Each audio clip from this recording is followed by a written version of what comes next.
पतिं सुरगुरुं वन्दे जगत्कारणं वन्दे पन्नगभूषणं मृगधरं वन्दे पशूनां पतिं वन्दे सूर्यशशाङ्कवहिनयनं वन्दे मुकुन्दप्रियं वन्दे भक्तजनाश्रयं च वरदं वन्दे शिवं शङ्करम् ॐ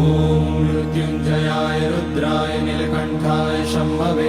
अमृतेशाय शर्वाय महादेवाय ते नमः।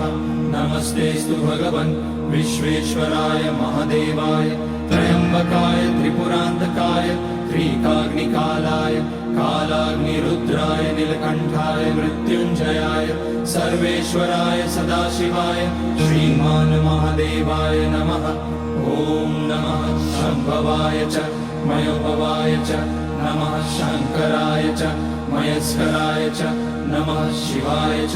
शिवतराय च ॐ